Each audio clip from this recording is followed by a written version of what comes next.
Who cares what other people think? This is the big idea of this video because we let what other people think about us stop us from pursuing our goals, stop us from pursuing our dreams. And we get to the point, at least I'm hoping you get to the point where who cares what other people think? I need to live my life for me, right? Yes, you need to live your life, boo. Live your life and make your dreams come true. That's why they're called your dreams. Don't let anybody else's expectations of how you should live your life or what you should have accomplished by now stop you from, here it is, reinventing yourself. You've been living on planet Earth darn near 50 years, 50 plus years, or maybe you close to it. When do you start living life on your terms? When do you start going after your goals, your aspirations, and your dreams? When do you become unstoppable? I'll tell you when you stop caring about what everybody else is thinking about what you're doing or what you have not done. How about that?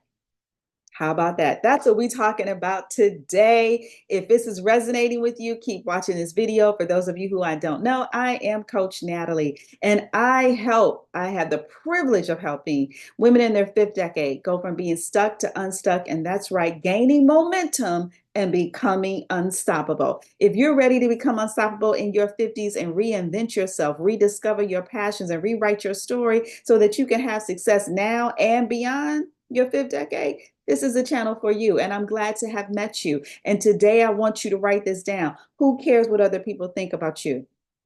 Stop caring. Because in order to become unstoppable, you have to have an unstoppable mindset, and you have to be focused on doing what makes you smile. Many of us don't do what makes us smile. We do what makes everybody else smile. But what about us? When is it time for us? And this is not selfish. I'm telling you, it's not selfish because you are still there serving your family, helping your husband, helping your children, being there for your parents, being there for everybody else. And yes, you can also be there for yourself. But you have to stop living your life through other people's expectations and standards of how you should live. Now, I'm not telling you to disregard the Most High. No, no, no, no, no. I'm telling you to live according to the Most High's rules, but do not live according to everybody's expectations of yourself, because this is what will happen. You won't pursue your dreams. Time continues to pass. You'll be in your 70s and your 80s, and you still wanted to go write that book. You still wanted to start that business. You still wanted to go back and get that GED or that PhD, and you never did because you didn't have time, because you were doing something for somebody else, or you were embarrassed because you weren't further along than where you are. Because, see, that's what we're really talking about. We're talking about fear of embarrassment. And the reason I'm talking about it is because we talk about fear of rejection, we talk about fear of failure, but fear of embarrassment is real, and it holds us hostage. It keeps us from speaking up in a meeting. You may have a great idea, but you won't speak up because you have this fear that maybe you'll stumble over your words. But guess what? We all stumble over our words. I stumble over my words all the time, but I still hit record on this video, right? Because I don't care. I am free enough now where I know that my voice matters, that if I stumble over a word, it's okay because it's natural and we all do it. But we have this fear that holds us back. So maybe it's not speaking up in a meeting for you. Maybe it's about getting a new job because you're miserable in the job that you have. You want to quit it and you want to start that nonprofit, but you've got this fear of judgment and you've got this fear of embarrassment. What if it doesn't work? What if I fail? So what? What if you fly? Right? That's the question. Who says you got to fail at it? Maybe you'll fly and be successful at it, but even if you don't, maybe it's still working for you, but you'll never know because you're held back by what? Fear. It's that four-letter F word that really messes us up. And we have to understand that fear of embarrassment or fear of rejection or fear of failure, it's an emotion. So fear is an emotion, but it's also a spirit. The Bible says that we did not have, that the Most High did not give us the fear of, or the spirit of fear. So spirit, fear, they work together. And if it's a spirit, it then causes us to feel a particular way. That's where the emotion comes from. The emotion is energy and action. So that's that fear that we attract that comes upon us and we feel a certain way, and it holds us back. It prevents us from taking action. It prevents us from taking that first step because we don't think it'll work out. Because that's really what fear is. Fear is the pain of the anticipation of pain, the anticipation of something not working out. So that fear of embarrassment means that, oh, everybody, I'm going to be exposed. I'm going to be vulnerable. You're going to see that I really can't do what I said I was going to do because I'm embarrassed that it won't work out. That's life. And may not be speaking up in a meeting. It could be. Here's the thing that really gets us in our relationships, admitting that we were wrong. Oh my goodness. It gave me palpitations, right? Your partner, your spouse points out something where you know he is right. Mm. But you like, I'm too embarrassed to admit that I made that mistake or that I said that or I did that. So what do? We resist it. And that really does mess up our relationships when we can't admit that we're wrong or we can't apologize because in that moment, what? I'm embarrassed. And so I dance around it, or we dance around it, or we ignore it, or we avoid it, right? Because we are embarrassed. So understand that embarrassment, that fear of embarrassment, it's a spirit and an emotion. But here's the thing that I need you to understand: you have total control over it. That's right. You have total control over fear. The reason that fear controls you is because you allow it. But you got to flip the focus, flip the script, and you start to control it instead of it controlling you. So, fear of embarrassment, you can get a hold of. It doesn't have to hold you hostage. So, what do I mean? Now that you know that it's an emotion and that it is a spirit, you can resist it. That's what it says in James chapter 4, verse 7. It's one of my most favorite verses in the Bible. Now, I love the Bible from front to back, but James chapter 4, verse 7 is one of those scriptures that I probably quote 1,000 times a day. It's true because it says, submit to the Father, resist the enemy. And when you resist the enemy will flee.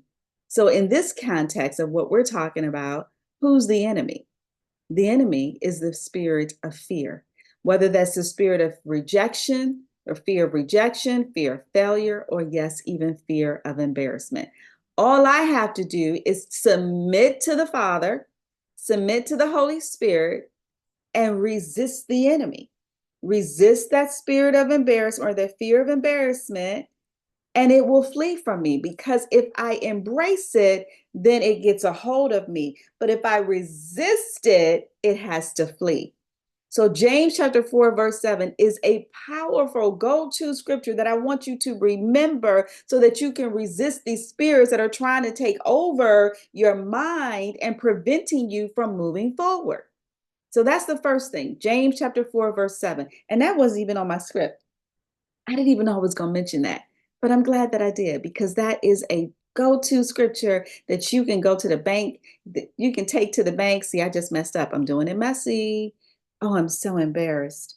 Should I stop the video? No, I'm going to keep going, right? Because I'm going to press through that. Sometimes I mess up. Sometimes I stumble over my words. You see, it's natural, but we have to keep pressing through. Okay. So I gave you that scripture. The next thing I want to do is to give you a strategy. I always use strategies. That's what I do in my coaching.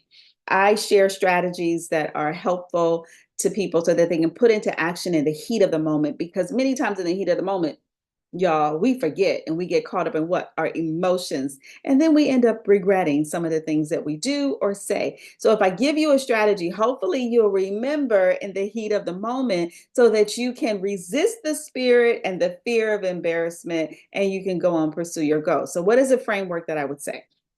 So the framework is called RES, and it is an acronym that stands for reframe, embrace, and simplify.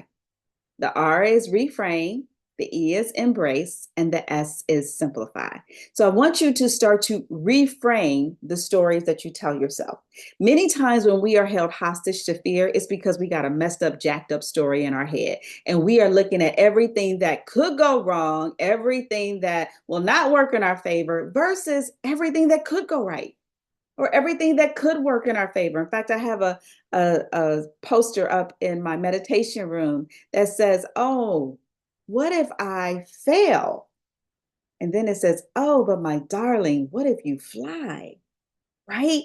Oftentimes we look at failure as the only outcome. But what about the option of flying? What about the option of it working out for us? We've got to reframe the stories that we tell ourselves, because the stories that we tell ourselves will drive that emotion and will attract fear, doubt, anxiety if we all got the wrong story. So don't be playing the wrong story in your head. Stop playing that story and start thinking about all the things that could go right, that it could work out. Reframe it. For example, the example about speaking up in a meeting and you thinking about stumbling over your words and not sounding right. But what if you sounded absolutely flawless? And what if you stumbled but corrected yourself? And what if your idea was the next best idea? You see what I'm saying? You got to reframe. That's empowering. So the E is embrace. Here it is. Wait for it. Self-compassion. Be compassionate on yourself. Talk to yourself like you would your best girlfriend. Because you wouldn't tell your best girlfriend, you know, you can't do that. You know, you're not smart enough. You know, you don't have what it takes to pull that off. Girl, you need to just stay at your 9 to 5. And you know, you need to stay in that dysfunctional. You wouldn't talk to your girlfriend like that. You would say, girl, you know, you are smart. You can do anything. Do you remember last year when you did X, Y, and Z and how you overcame that? You can do anything. You can write that book. If you want to quit your job and start a nonprofit, you can do that. I got your back, right? That's how you would talk to your girlfriend. But why don't you talk to yourself that way, right? We don't need anybody else to criticize us because we do it good all by ourselves. But what if we embraced some self-compassion and start speaking to ourselves in a loving way? Instead of expecting somebody else to do it, why don't we do it for ourselves first and see what a difference that makes? So embrace that self-compassion. Give yourself a hug, love on yourself, and empower and encourage yourself to make your dreams come true, and have that self-talk lift you up and encourage and motivate you. And then the last letter is S for simplify. Simplify your expectations. Empower your expectations by making it real simple. I'm going to win, period. Not I'm going to win maybe, or I might, or just, or I'm going to win, but no, I'm going to win, period. Empower your expectations. Expect to win. Expect to learn. Even if you have to fail at whatever happens, fail forward, meaning that you learn in the lesson so that the next time you get up, you won't make the same mistake, right? You're learning from it. You're embracing life, but expect to win. Simplify your thoughts, simplify the process, and simplify your expectations. Everybody messes up. So be embarrassed, because it's natural. We all have those embarrassing moments. In fact, I'll tell you a story real quick, real quick. It was the day of my wedding many, many moons ago. My first wedding, not my second. I had two. My first wedding. And I had just gone to the mall. I'm laughing at myself, to get my makeup done. And I was, face was flawless, hair was done.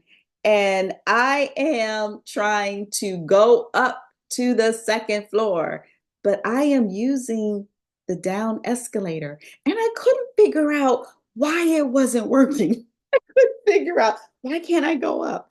What's the problem with the escalator? It was me. Now, these salespeople are watching me. They're like, you can't go up using the down escalator. I was like, oh no, I meant to do that. So then I hopped over and ran up the steps. I was like, how embarrassing, right?